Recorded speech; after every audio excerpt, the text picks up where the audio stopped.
সিলেটের বিভিন্ন মাদ্রাস, দরগা মাদ্রাসা সহ সকল মাদ্রাসাগুলোর যে সকল ছাত্র বন্ধুরা আছে, আমি তোমাদেরকে কথাই বলে যেতে চাই, পূর্বসূরীদের কাছ থেকে যে আমাদের জিম্মেদারি উত্তরাধিকার সূত্রে আমরা লাভ করেছি। নতুন একটা মতবাদ সে আবিষ্কার করেছিল দ্বীন ইলাহি নামে, নতুন ধর্ম কুফরি মতবাদ। মুজাদ্দিদ আল-ফিসানি রাহমাতুল্লাহি আলাইহি শেখ আহমদ সিরহিন্দি বাদশাহ আকবরকে বোঝাবার চেষ্টা করেছিলেন, বলেছিলেন ইসলামের সঙ্গে টক্কর দিতে এসো না, আকবর টিকতে পারবে না। বলেছিলেন ইসলামকে ধ্বংস করতে চেয়েও না, ইসলাম ধ্বংস হওয়ার জন্য দুনিয়াতে আসেনি।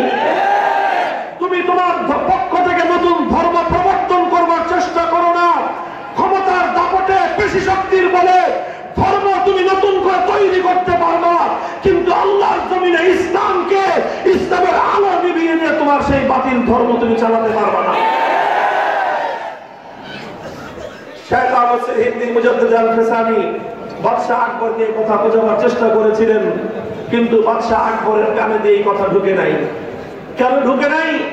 এজন্য শুধু বাদশাহ আকবর একা দায়ী নয়, এর জন্য বাদশাহ আকবর যতটা দায়ী, তার চেয়ে বড় দায়ী ছিল দরবারি মোল্লা আবুল ফজল ফয়জী। সে বাদশাহ আকবরকে বুঝিয়েছিল, ফুসলিয়েছিল যে মুজাদ্দিদ আল-ফিসানি শেখ আহমদ সিরহিন্দির কথা আপনি শুনবেন না।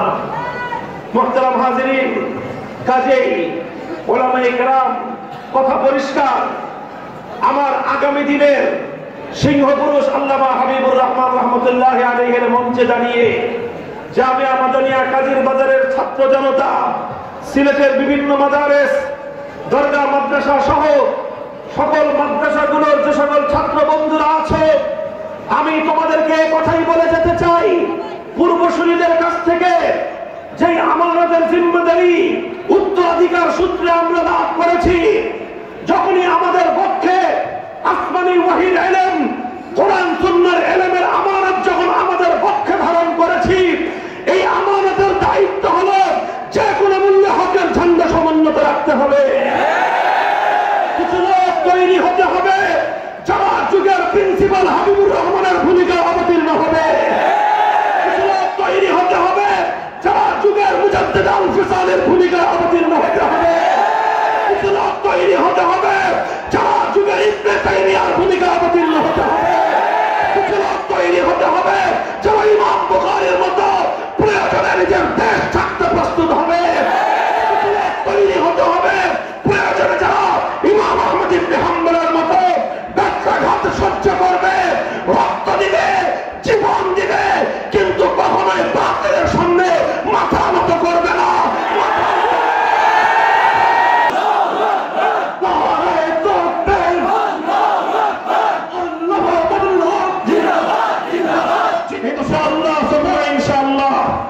আমি সচক্ষে দেখেছি আল্লাহ, তুমি শাইখুল হিন্দের মতো মাথায় কাফনের কাপড় বাঁধো, আজও তুমি শাইখুল ইসলাম মাদানির মতো বুকের মধ্যে হিম্মত পালন করো, আজও তুমি শাইখুল হাদিসের মতো হুঙ্কার ছাড়ো, আজও তুমি প্রিন্সিপাল হাবিবুর রহমানের মতো দুঃসাহসী ভূমিকায় অবতীর্ণ হও, আজও আরশের মালিক রব্বুল আলামিন তোমার উপর সেভাবে কদর মদদ নাযিল করবে। যখন আসবে দুনিয়ার সমস্ত বড় বড় শক্তিগুলো তোমার সামনে ভেজা বেড়াল হয়ে যাবে। আল্লাহ পাক রব্বুল আলামিন এই হক এবং হক্কানিয়তের ঝান্ডা নিয়ে আমাদেরকে সামনে অগ্রসর হওয়ার তৌফিক দান করেন। ইনশাআল্লাহ হকের পথে আছেন তো? থাকবেন তো ইনশাআল্লাহ? টেকনাফ থেকে তেতুলিয়া আমরা দেখতে পাচ্ছি এই জাতির তরুণ প্রজন্ম আজকে আলেমদের উপর আস্থা রাখতে শুরু করেছে। ইনশাআল্লাহ উলামায়ে কেরাম যদি এই আস্থার